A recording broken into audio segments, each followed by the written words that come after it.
There, we're recording it. Good. So you can go back and watch this replay. We get a lot of questions about people wanting to see the replay, and we do put all of these on YouTube. So if you go to bartonwebinar.com, you'll be able to find a link to all 71 of our videos. This is episode number 71 today. Welcome, everyone. Today, Dr. Saunders is going to share with us information about the healthiest diet for human beings. So I personally am really excited about this. I'm excited you guys are all going to be here. Two things, Dr. Saunders, looks like you got a new haircut. And two, or you got more than a haircut. And also you're coming to us from a different location, it appears. Oh, that's right. I'm in Utah at home. Behind me, that's my family. Those are 9 of my 13 children. Those are all my stepchildren. In the background. Yeah, I'm in the study. Cool picture. It's awesome. All right, we got people hopping on. We have a lot of people hopping on. Say hello if you're on Facebook. We're live over there as well. And again, welcome to the Fixed Blood Sugar webinar, where every week, same time, we talk about type 2. And every week we kind of have a different theme. This week we're talking about the healthiest diet for human beings. This has come up a few times on our webinars. We get a lot of questions from people about what they should be eating. And so this is great. This is also very timely. I know some of you are making New Year's resolutions, so this may be a great time to really tap into some of this information. So say hello when you guys hop on. As always, we are going to take your questions. I'm Leslie Prins. I usually am the one manning the controls, but Joe is on vacation right now and he may pop in. We don't know for sure. You never know with Joe, right? So he may pop in from a secret location and say hi. But anyway, bartonwebinar.com, you can find more information about these webinars. Share them with your friends. These are free, filled with information, and they have been so popular and so good. We usually max out our webinars. So you want to make sure you get in and get in early. Dr. Saunders, before we begin, would you mind giving us a disclaimer about the information that we're sharing today? Okay. We disclaim all liability. Done. Anything else? There we go.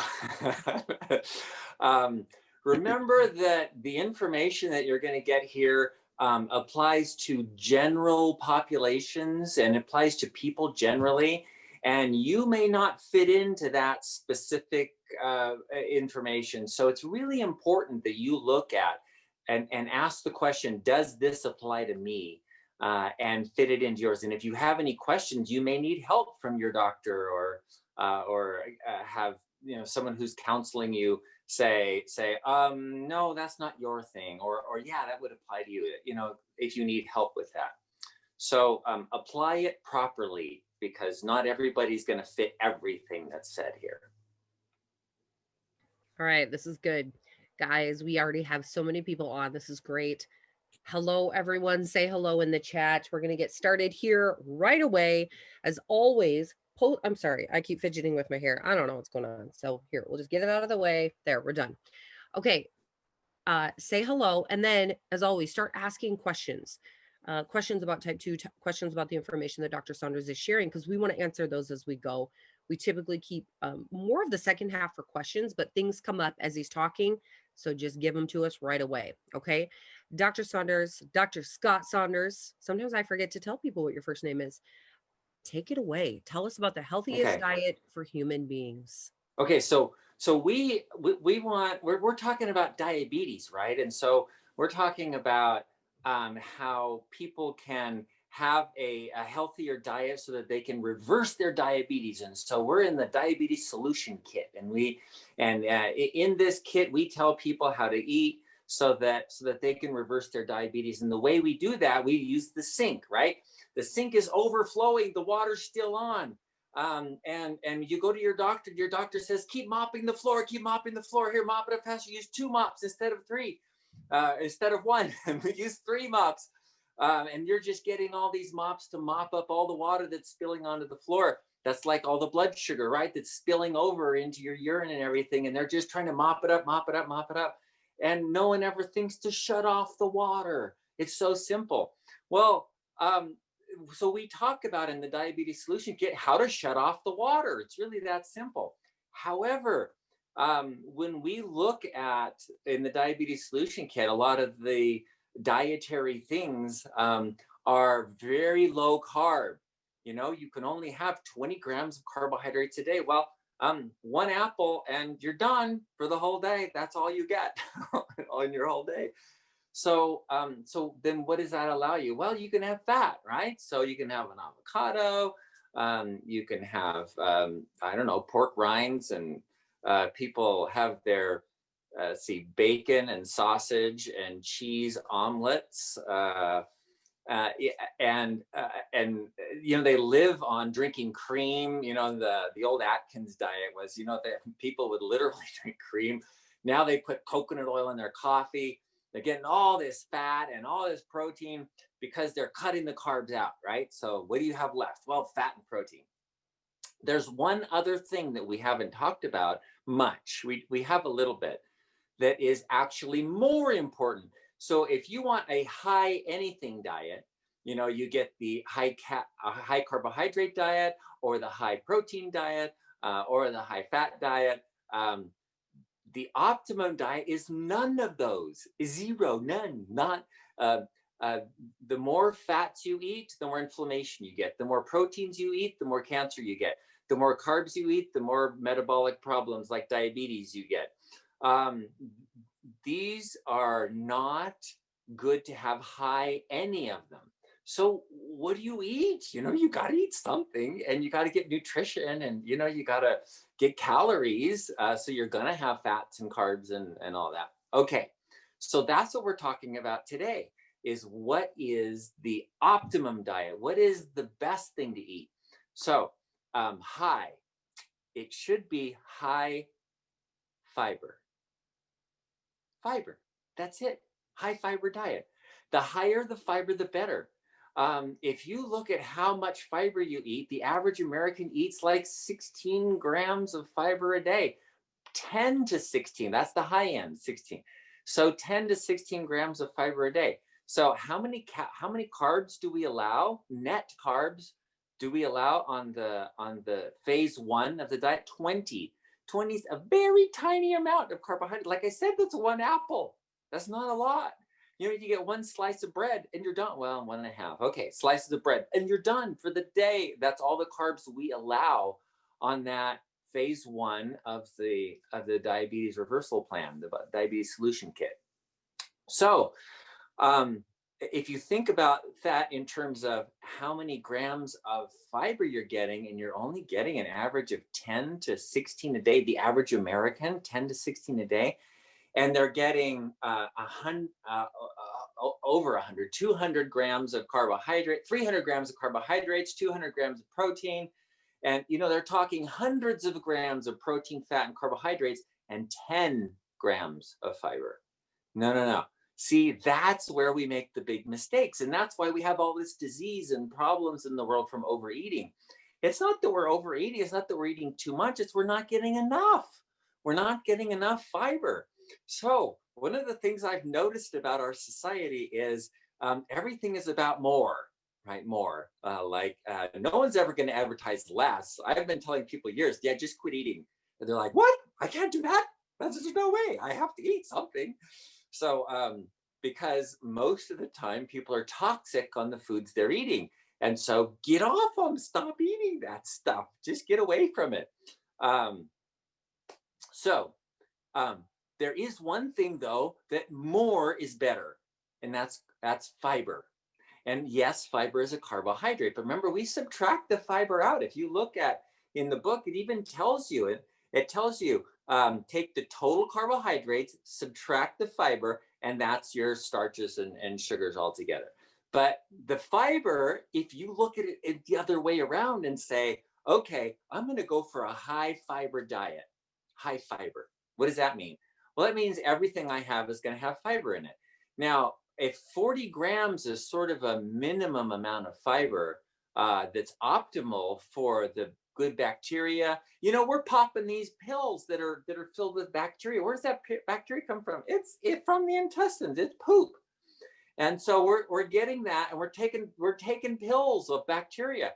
When if we eat fiber, we grow those bacteria in our intestines automatically because we're feeding them. Whatever you feed is what you're going to get. So if you're giving them simple sugars, if you're feeding sugar and starch and protein and fat, well, guess what you're going to grow? You're going to grow Clostridium and Klebsiella and all the things you don't want to grow. Whereas if you're getting if you're getting a really good fiber in your diet, you're growing lactobacillus and bifidobacterium and the things that are going to make the anti-inflammatory things. I have a patient right now who has Parkinson's disease. So I did all these tests for Parkinson's disease. Okay, what's the cause of it? Parkinson's disease is not a disease, it's just a symptom.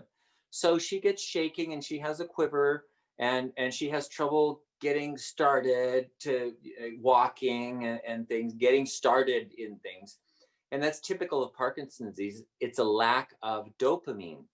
But underlying that, if you ask the question, why is there a lack of dopamine? Well, it's because there's inflammation in the substantia nigra of the brain that creates dopamine for the globus pallidus that allows the function to get started, allows things to get going.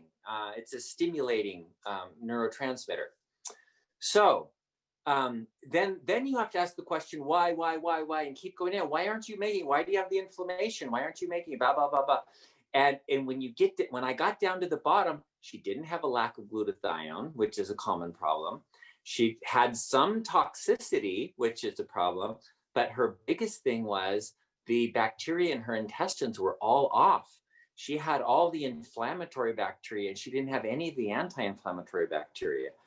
And the way to have good bacteria is to feed it. Whatever you feed, you're going to get. I don't care how many pills you pop and how many billions of organisms you have, hundreds of billions, you're popping these pills or taking these drinks or yogurts or whatever you're doing to try and get more bacteria. But that's not the more you need. What you need more of is the stuff that grows the good bacteria. We call it prebiotics.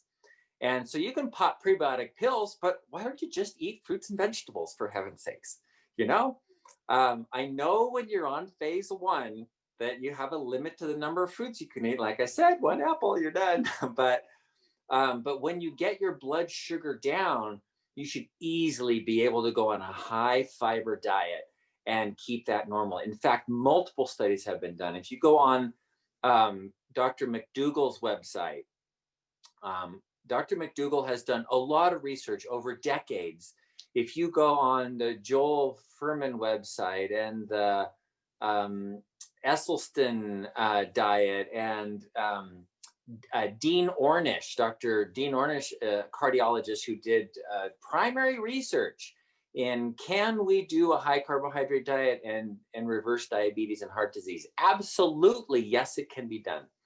So we chose this the way we did in the diabetes solution kit because it's a lot easier for everyone to handle. It's not extreme. Whereas if you go to the McDougall website, it's pretty extreme. Like you can't even have an avocado. There's too much fat in it, right? So it's a really high carbohydrate and like zero fat. They limit the number of nuts you can eat. It's like really extreme as far as I'm concerned, but it works, and it's okay. So the very low fat diets do reverse heart disease. And so if you have heart disease, this is a great way to go. However, it's not that you have to cut out particularly anything. It's you have to add in a whole bunch of fiber. And I'm telling you, don't make the mistake of cheating and putting a bunch of psyllium seed in your food or inulin or getting these fiber bars or any of that kind of stuff. Get rid of all that crap and just eat real food. Eat fruit, eat vegetables, nuts and seeds, whole grains, beans, peas, lentils. Lentils have a lot of fiber in them. They have protein in them. And it's a good kind of protein that doesn't increase your risk for cancer like meat proteins do. So the high fiber diet is the optimum diet for human beings. Why? Because everything good happens when you shut off the low starch, let's see, low fat and low protein and high fiber. That turns on everything good in your body and shuts off everything bad. And I mean everything. This is the research is really amazing. Just in the last 10 years, there's a researcher, Dr. Walter Longo at USC in California, and he's been doing research on longevity. And he mostly looks at rats, but he's done human studies and gone and looked at humans. There's a group of people in Bolivia, is it Ecuador? I don't know, Latin America, somewhere that they are insensitive to a protein called IGF-1. It's insulin-like growth factor 1, and it and they never get cancer. And so he looked at this, and he looked at other things, and there are certain amino acids that are especially found in meats that increase a protein called mTOR. Anyway, this protein increases your risk for cancer, whereas proteins from plants have much less of those amino acids, and so they don't increase your risk for cancer. So inflammation caused by fats, man, in the fats in our society, we get 30 times the amount of omega-6 fatty acids that promote inflammation, as opposed to the omega-3s that suppress inflammation. So you have this huge gap, and everybody says, well, just eat more omega-3s. And so you're popping these fish oil pills and you're drinking cod liver oil, and you're doing all that stuff to try and get those omega-3s up. But guess what happens? Whoop, you get higher omega-6s because you're still eating the fried foods or whatever, vegetable oils, everything that is vegetable oil. I went and tried to buy some salad dressing, and it was like, are you kidding me? I looked on the bottle, canola oil, canola oil, canola oil. This is all organic canola oil. I'm like, really, Bruce? That's all it's got? And that's got an omega-6 really high. You just can't get anything that's processed or that's prepared that isn't high in omega-6 and low in omega-3. So it's not always better just to pop more omega-3. Yes, that can help lower decrease inflammation. It's been proven, it works, it's helpful. But wouldn't it be better to just lower that omega-6 and balance it out properly? You know, one of the reasons grass-fed beef is so important is because the grass has omega-3 oils more than omega-6 oils. So that's what the meat's going to have. That's true with anything. Fish. You think fish oil is so good, but if you get that farmed fish that's fed corn pellets, then guess what corn oil has? Omega-6 really high, omega-3 really low. Now what's your fish oil like? It's like the opposite of what you want. So things aren't always what you think. And so if you just get the vegetables themselves will balance your omega-6 and omega-3 really nicely. They will be a beautiful balance. So that's your oils. Proteins already talked about. The vegetable proteins are so much better than meat proteins. And now the carbohydrates. What do you do about all those carbs? Because you can't live on fruit and vegetables only. There's just so much carbohydrate. Well, one of the things that if they aren't processed, the carbohydrates in even grains are gradually absorbed because of the fiber that's in them, slows their absorption. So you don't have a spike in blood sugar and release a bunch of insulin and then create insulin resistance. So yes, you can eat too much, but that's still just overeating. It's really hard. In fact, I was eating a salad one day, this big bowl of salad, and I'm eating it and I'm eating it and I'm eating it. And after all, I go, okay, I'm bored. I'm done. And I told my wife, I said, you know what? I know why people lose weight eating salad. you get tired of chewing it. You're just kind of done before you could ever really get full or overeat and eat too much. When you're eating a high fiber diet, the fiber will fill you up, and then it will just kind of automatically you'll lose weight more easily. You won't get insulin resistance because the fiber does not stimulate the release of insulin at all, even though, yes, it is a carbohydrate. And the sugars and starches, excuse me, the sugars and starches that are in the fruit are absorbed more gradually because of the fiber that's in them. So overall, that kind of a diet is the best diet. So I would call it a vegan diet, but I hate people that say vegan diets because most people that eat vegan diets are not healthy. I see them all the time, at least the ones that come into me. I don't know, I'm sure there are some, but the ones that come into me, what do they live on?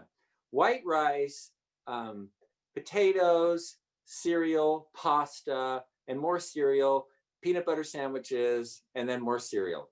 And I'm like, okay, that's not healthy. Yes, I know you're using almond milk, but even that's not healthy. That's a processed food. So really eat some vegetables. And they're like, I don't like vegetables. I'm like, oh, okay, well, how can you be vegan and not like vegetables? You gotta like vegetables. So the best diet, though, is a high fiber diet. If you just look at your diet, high fiber, if everything you eat has fiber in it, then it's going to be good no matter how you look at it. This Isn't is that such good? good information. This is very good. Now, I have a question. Can you eat too much fiber? Well, I don't know.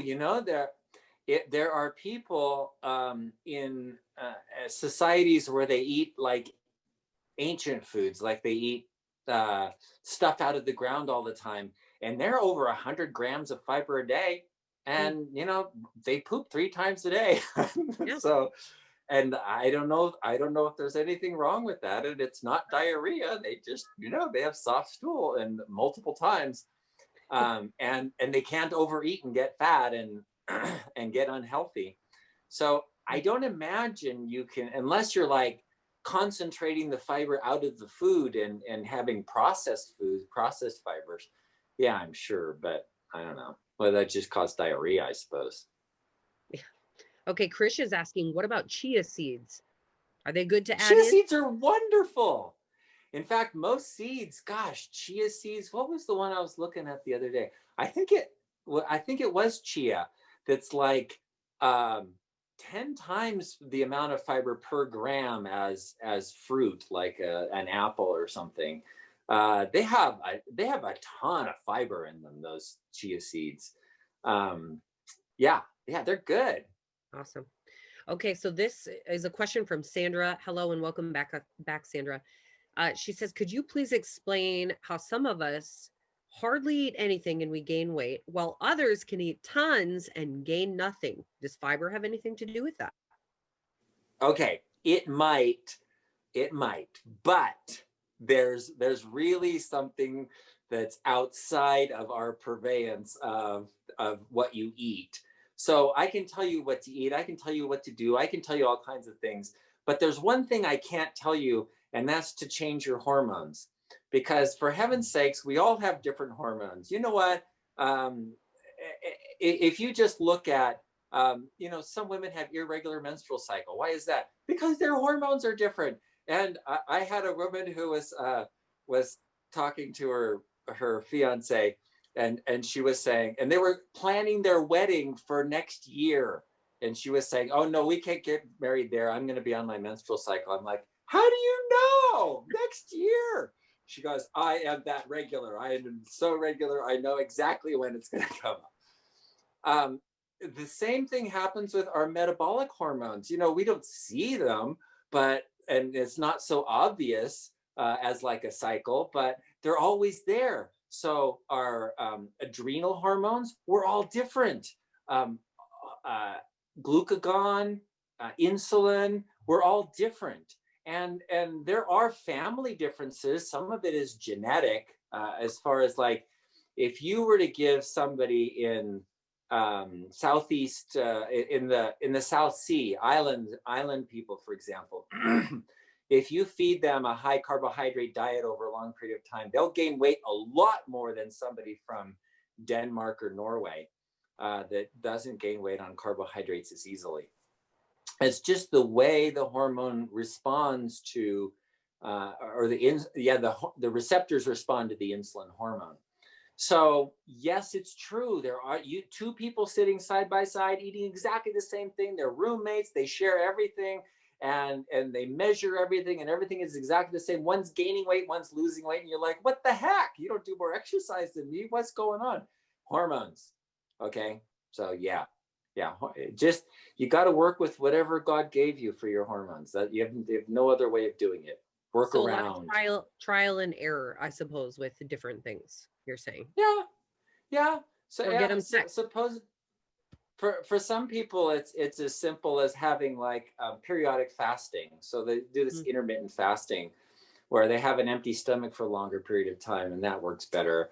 Some people can graze all day long and they're fine with that. We're all different. Okay, that's good. All right. Hello, Alice from Nebraska. I'm in South Dakota. Are you getting snow today? Because we have a late white Christmas. We're getting lots of snow. Thomas, welcome back. Okay, I'm going to go over to our Q&A. Let's see, did I miss anything? Here, Robert is asking, is soy sauce bad? I love soy sauce on stir fry. Oh, me too. On rice too. Soy sauce on rice is so good. Okay, so yeah, soy sauce is okay. Here's the problem with it. All soy sauce has MSG. So monosodium glutamate is okay for most people. Some people are really sensitive to it, so you have to be really careful. Soy sauce also has wheat in it because they use wheat to ferment the soy. There you can get soy sauce without wheat in it, but all of it is going to have MSG. So if you have a reaction to it, then avoid soy sauce. And you know what? Even they trick you sometimes. They say, well, this is like coconut aminos or some other amino acid supplement. And guess what? It's hydrolyzed proteins are essentially MSG, monosodium glutamate. So where it says natural flavorings, or hydrolyzed yeast protein, or hydrolyzed wheat protein, or hydrolyzed vegetable protein, or hydrolyzed whatever soy protein, that's all MSG. I'm so disappointed. I think the FDA allows like 10 different names for MSG, so that you could have like a whole bunch of MSG under 3 different names in the same container. It's pretty, yeah. But anyway, soy sauce, yeah. I love it, but it is MSG. So if you have a problem with it, then avoid it. We just used coconut aminos, actually. So now I want to go find the bottle and go back and look at it. Now I'm curious. Okay. And Krish is also wondering, do soy proteins bloat the tummy? Some people have issues with soy proteins, but soy proteins by themselves aren't bad at all. There's something else in the soy that is an estrogenic-like substance that if people eat a lot of soy, they get this relatively high estrogens in their body. And men get man boobs, and women start having their cycles irregular and stuff. Most soy, if you look like in the East where they've been eating soy for thousands of years, they ferment it. Most of it is fermented, miso, natto, or coagulated soy proteins,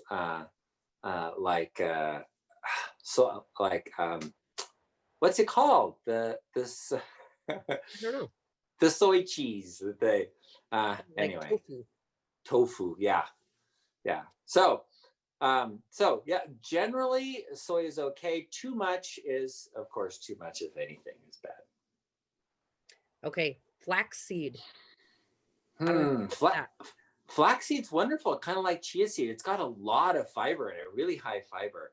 But of course, you're not going to eat like pounds of it. So, Right. the small amounts that you get, it's great. And plus, the flaxseed oil is omega-3. So, yeah, that's a wonderful little addition to anybody's Yeah, I diet. love even the idea of making different bowls. Where we talked about this on another one of our webinars, where you may put spinach on the bottom, throw as many seeds as you can in, um, bunch of vegetables, etc. So good way to use that. Yeah. Let's see here. Okay, we have lots in our Q&A, so I'm reading through some of these here. James, when I started this program, my blood sugar was only in the 120s. Now, quite a bit of the time, it's below 100. When will I know to move on to phase 2? Okay, excellent question. When you're between 70 and 90, that is optimal. So if you're consistently between 70 and 90, you're definitely ready to move on to phase 2. Consistently meaning maybe over weeks, that every time you check, you're between 70 and 90. Okay, this is another good question. This is from Paul. This is a question that comes up a lot. And he listened last week where you had answered the question about not being overly concerned about having high readings in the morning after fasting all night. His question is, if this continues, wouldn't my A1C be higher? My readings lately have been averaging about 160 or higher in the morning. Possibly. The hemoglobin A1C is an average over like 3 months, sort of. And so you get sort of this 3-month average to tell you where you generally are, and having that specific number at one period of time doesn't necessarily mean that's the average. So for example, like we were talking about last week, if your blood sugar, if you're eating less and you're not eating after 6, and your blood sugar drops low in the middle of the night, and you release a bunch of glucagon that makes your blood sugar go up, so now you're 160 in the morning. Well, remember that you were low, maybe 70 or 60 in the evening, and that's going to average out too. So it'd be really interesting to see what your hemoglobin A1C is. But definitely those numbers, those 160 should be dropping down into the low 100s really quickly. It's not something that should persist. And maybe look at your diet to see if you're having any carbs or anything that might be adding to that. Okay, this is good. Bonnie said she has had colon cancer and has problems with a partial blockage. How could I use a high fiber diet without blocking my bowels? Oh, that's a great question. Okay, so these kinds of things have been done for a long period of time. Studies have been done frequently, and one of the things that the doctors recommended was a low residue diet. They called it, and the low residue diet is essentially a low fiber diet. And the reason was because the thought that the fiber would cause obstruction because it would cause too much bowel to be formed. Like I was saying, the people that eat over 100 grams of fiber a day have like 3 bowel movements a day.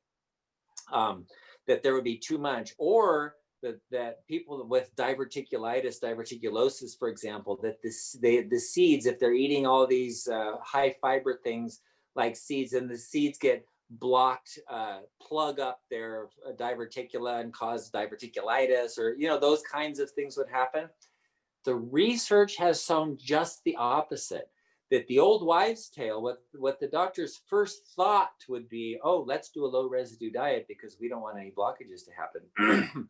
When you have a higher fiber diet, yes, you have more residue, but it's also softer and moves through much more easily, and there's less inflammation. So for all of the reasons of what a high fiber does for your colon, the research has shown that people who eat more seeds and eat more fruit and eat more vegetables have less problems with blockages, diverticulitis, and constipation than people who eat the low residue diet. So the low residue diet has been debunked. And it is much better, especially if you've had colon cancer surgery or diverticulitis or any of those kinds of issues, to have a very high fiber diet so that you always have soft stool. Okay, that's good. Paul is asking, does drinking a sufficient amount of water in a day affect my blood glucose readings in any way? Good question.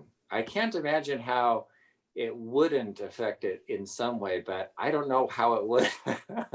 I don't know of any research on water, drinking, the amount of water you drink, and blood glucose. I guess the thought would be if you drink a whole bunch of water, then you're going to pee out all that extra sugar that you have. But the kidneys hold on to most of the sugar. It spills over when you have more than the kidney can reabsorb, and that's what makes it spill over. So I don't know. I don't know if more water would make that any different. Hmm. I don't know. Okay. What about eggs as a primary protein source? This is from Bob. Eggs, if you take an egg, the egg is the most complete food you can ever have, except for one thing. It has no fiber. But aside from this, so I'm talking about a high fiber diet today, right?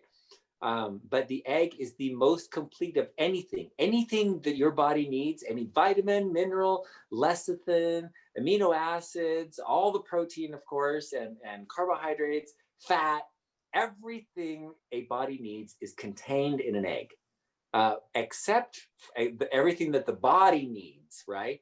But the intestines, the inside of your intestines are actually outside your body. And the intestines that are growing bacteria need something else entirely.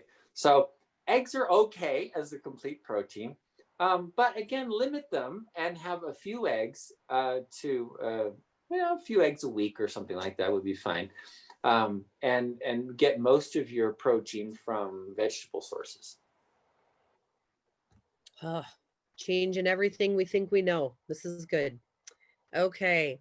Anku eats 2 avocados. Or no, wait, I eat avocado twice a day.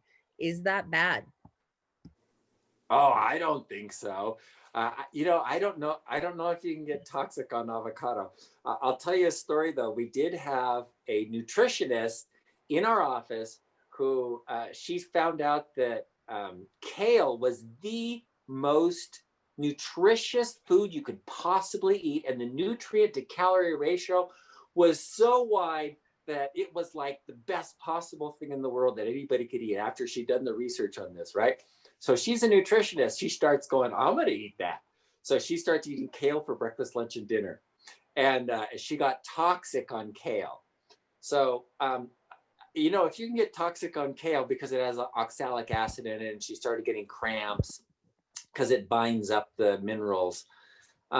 So, you can get toxic on anything. So I don't know if avocados, I've never heard of anyone getting toxic on avocados, but you can get too much of anything. So I would stress like rotating. I don't know. Yeah, have 2 or 3 avocados one day and then have none the next day, or however you work that.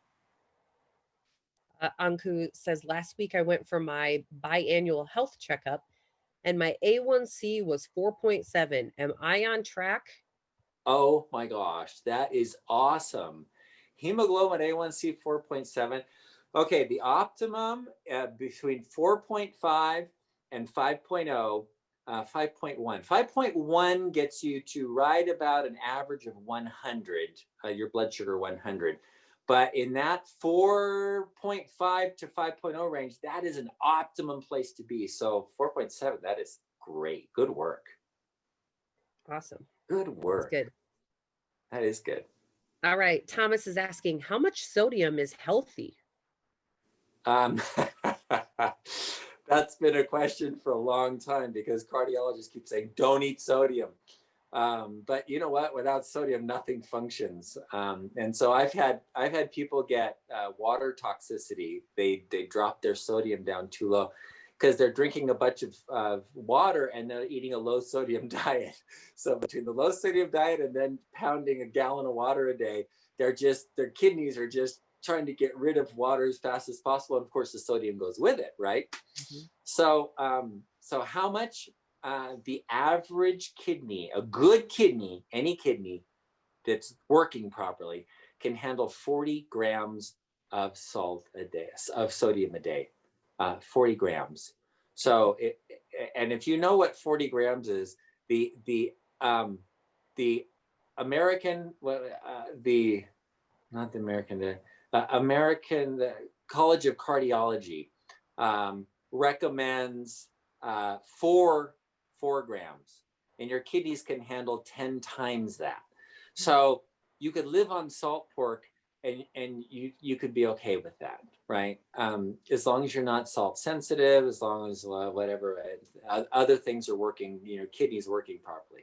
So that's what you could get to. So what's the perfect amount of salt? Dang, if you have to count how much sodium you eat every day, then life's just not worth it. It's just that's how I feel about the avocados. So yeah, you gotta eat salt. So just put salt on whatever, and then drink enough water that you're gonna get rid of your kidneys are gonna balance your salt properly, because they will. And when you're eating a high fiber diet, that's one thing I didn't talk about. There's 2 things you get in a high fiber diet that are really helpful. One is potassium, the other one is magnesium. And the potassium helps you balance that sodium, so that if you eat a lot more sodium, as long as you're getting more potassium, your kidneys can handle all that sodium without any problem at all. So there's another advantage of the high fiber diet. Awesome. That's good. Okay, we have a question here from Debbie. I'm struggling with understanding the fat soluble versus water soluble dosages and how you tell which number is better for you. I want to take the right amount. I have the beginnings of neuropathy, and I had purchased the vitamin B1 and alpha lipoic acid vitamins before purchasing Nervala. So I really want to get rid of my foot pains without meds and do it right. Okay, excellent. Number one, with your diet, get your blood sugars under control. That is number one, because if you don't get energy into those nerves, they're not going to work. So you still have to do the phase 1 of the diabetes solution kit, and the phase 1 is going to get that insulin resistance down so that you can start getting some sugar into your nerves again, because that's really important. Now, the vitamin B1 repairs the lining of the blood vessels that gets ragged when there isn't enough energy in there, when there's blood sugar high over a long period of time. So the advantage of the benfotiamine, the fat-soluble vitamin B1, is that it gets into the cells. It doesn't have to be transported into the cells. So damaged cells will take up the benfotiamine. The vitamin B1 is also helpful for other reasons, but that the benfotiamine may be more helpful because it's fat soluble. So you could take both. Yeah, there's no limit, like you can only do one or the other. So if you have the water soluble, fine, take that too. That's just fine. And then do the Nervala also. So number one, control your blood sugar. Number two, take the Nervala, and if you take it twice a day, that gives you the exact amount that was done in the research that showed reversal of neuropathy. All right. Good stuff. Narissa is asking, there are many different kinds of bottled waters around. Do you have one that you would recommend that's best to drink? I look at these things, and I'm reminded of a bottled water place I think we were in Mexico, and they got busted. They had the tap water things on, and all these bottles of people are just going and turning on the tap and filling up the bottles, and then they were out there selling it as bottled water. I don't know. The water, it's tested, all these bottled waters are tested, and then the bottles that they come in could be an issue too for some people. I know it has BPA and stuff in it.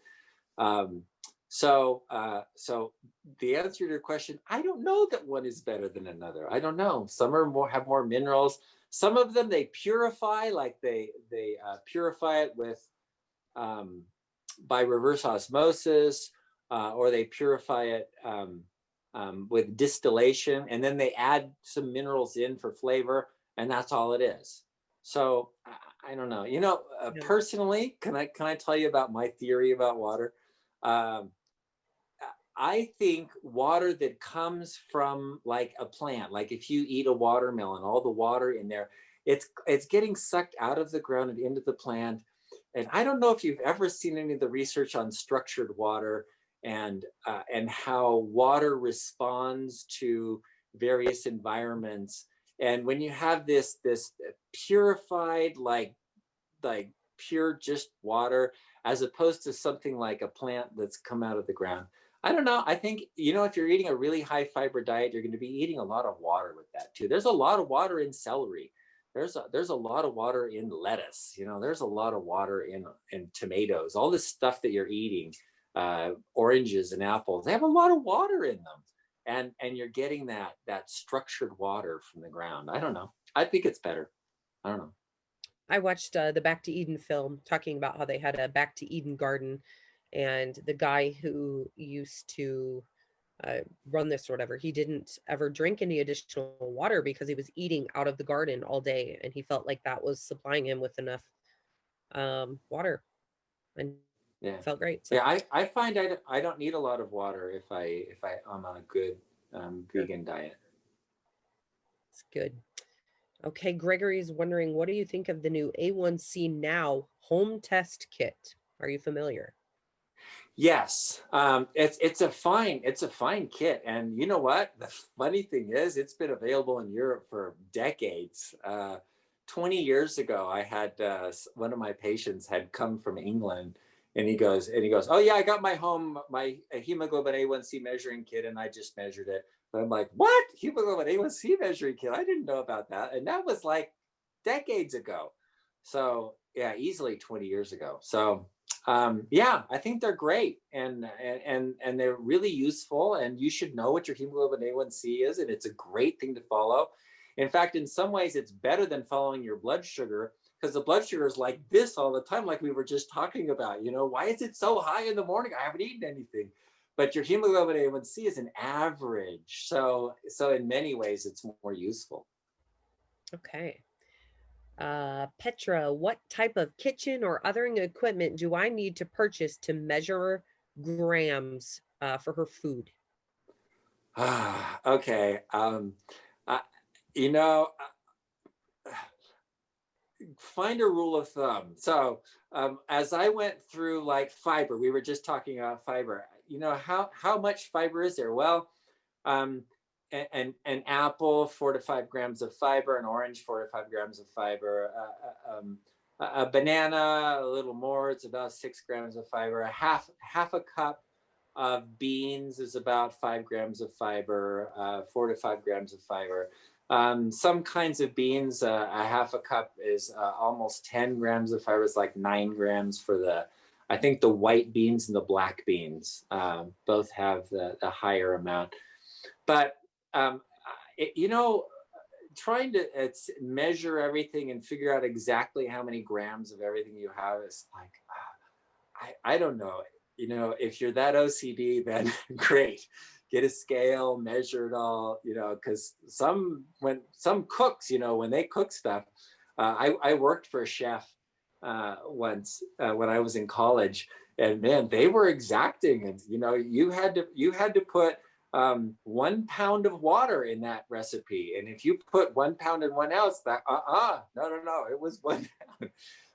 And so we would weigh everything on a scale, and we'd tear the scale and then weigh it.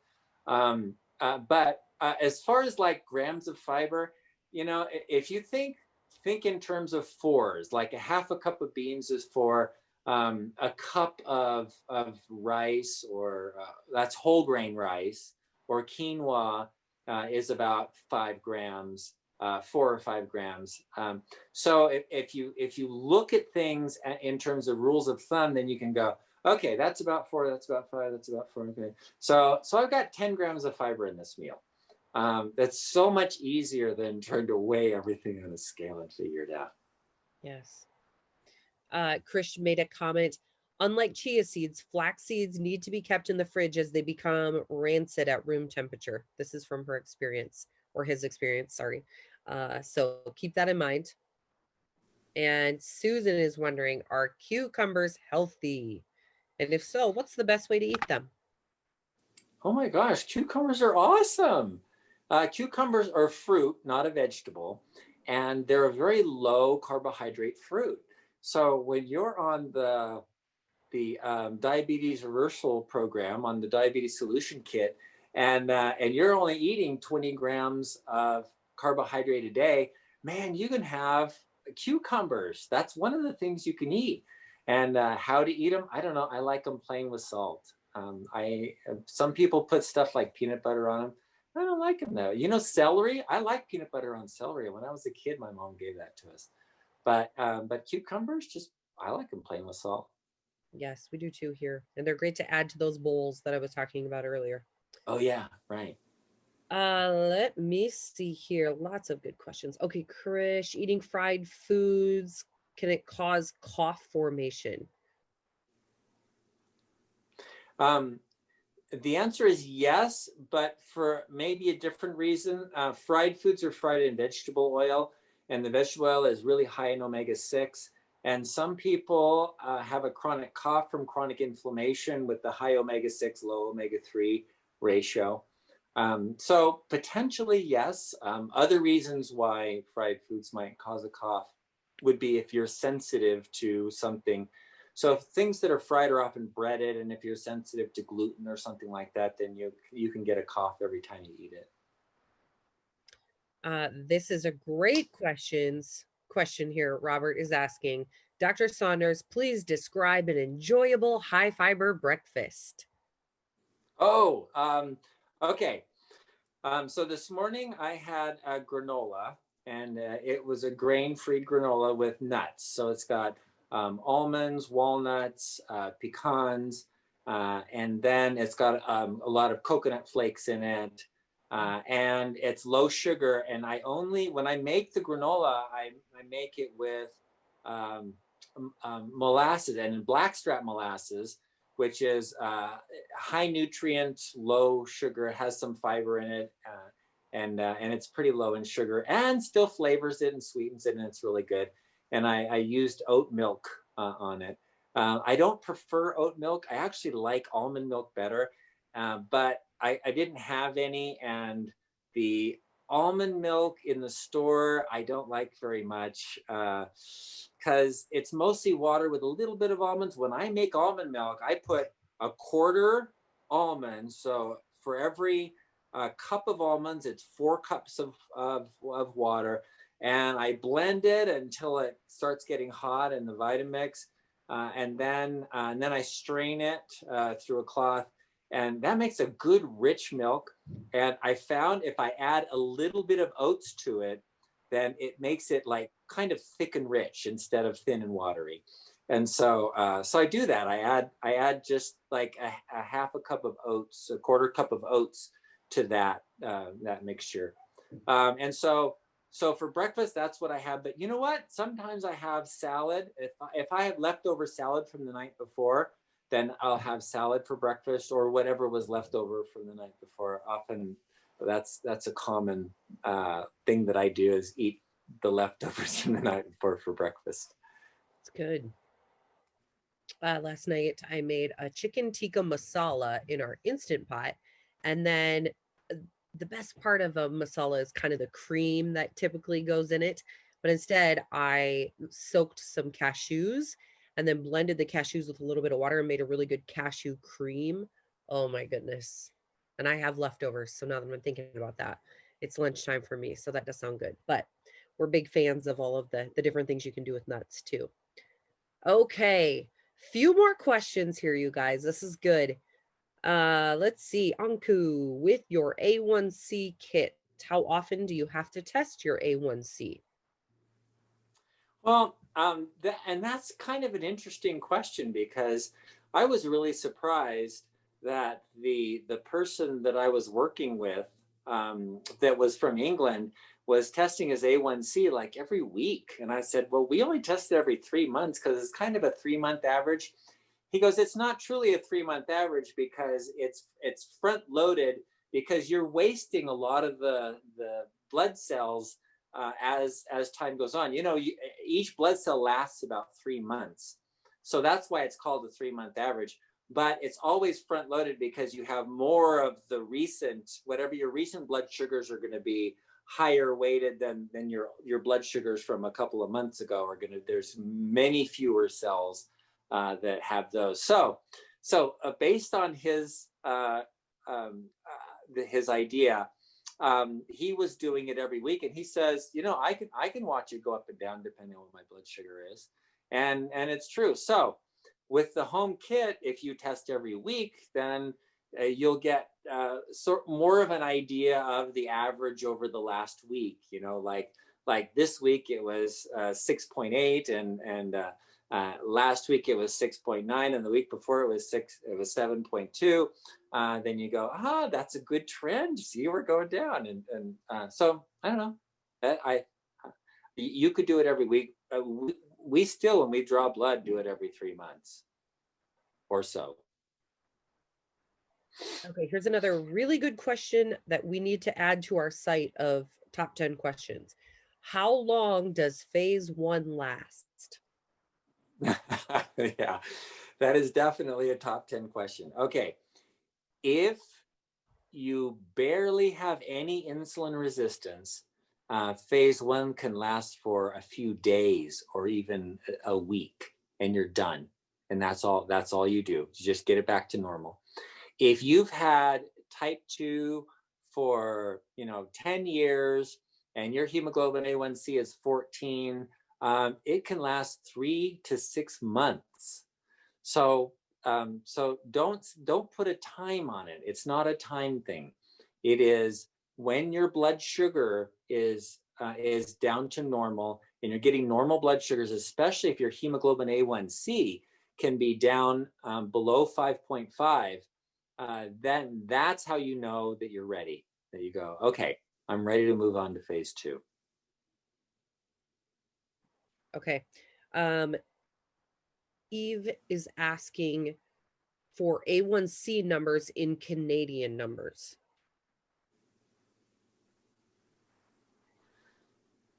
Average. So I think you said optimum is between 4.5 to 5. So what does that mean in Canada? Gosh, the A1C, I don't know. No, it's the other ones, the glucometer, the glucose readings, right? Between I'm off. I don't know. Okay. I'll have to answer that next time. Let's Okay. save that for next time, because I want to make sure I get that right. All right. I'm going to write it down here so we don't forget. Okay, guys. This is what we're going to do as well. I have had a couple questions here. People want your recipe for your granola and your almond milk. Well, I don't have a recipe. I do it differently every time. It depends on what I have in the house. So if I'll have some almonds, and I'll chop up the almonds, and then I'll chop up some walnuts, or I have some. They're in the freezer, so I pull them out of the freezer and I just chop everything up, and then I pour like a half a bottle of blackstrap molasses on it and mix it up, and then I spread it out on a cookie sheet and put it in the oven at 150 degrees and let it sit there. Oh, I like the coconut flakes in it. So I always buy like a bag of coconut flakes and put it in there. And then sometimes I'll use oats, and I use the old-fashioned rolled oats. I don't use the quick oats or anything. The old-fashioned rolled oats, and I put them in there. And then I mix it all up, and a little bit of salt. And I like ginger and cinnamon. And you know what? I don't have a recipe, but this is what I do. And then I mix it up really well, and it's really dark. It's black. And then I spread it out on a cookie sheet, and I put it in the oven, 150 degrees, and let it sit there like all night long. And then I come out and I break it up into pieces and put it in a Ziploc bag. And then I'll eat that for, not every day, every other day, every few days, for a week or so. Sometimes I have eggs. I like eggs. When we were together in Utah, did you make that granola or was that Cheryl? That was Cheryl. That was She Cheryl. made Okay, it so it granola. was similar. Yeah. So it Yeah. must be a top item within our team. So, okay, you guys, that is it for today. Great information. I, for one, am going to be going back and re-listening to this. So it will probably be put on our website, bartonwebinar.com. We'll give you a link to our YouTube channel where you can subscribe, probably be added on within the next week. So make sure you go back and re-listen to this. So much information here today. So good. And again, we're so thankful for you. Anything you want to say to recap us, Dr. Saunders? The optimum diet is a high fiber diet, however that looks. And so I'm not saying you have to be vegan and you could never have cheese or meat or anything like that, or eggs. But limiting those to a few times here and there, and having like everything, like if you're going to make an omelet, for example, make a spinach and chop all those vegetables, put peppers in it, and put celery in it, and make it a high fiber omelets with a lot of fruit, a lot of vegetables in it. And then on top, I make avocado with tomato, kind of like a salsa. I chop it all up, and then I put that over the top of the omelet. So it's got eggs in it, but it's really high in fiber. When you have one full avocado and then all of the others, spinach and other things in it, and mushrooms. So eating a high fiber diet doesn't mean you have to get rid of anything else. It means that you're looking for, how can I get at least 10 grams of fiber in every meal, and at least 40 grams of fiber a day. That would be just a great, it's the best way you could eat. Awesome. Good information. Thank you again. And all of you who have joined, we will see you next year. Believe it or not, 2021. All right, you guys, thanks again. Have a wonderful rest of your week and enjoy celebrating as we go into the new year. We're thankful for all of you. Bye-bye.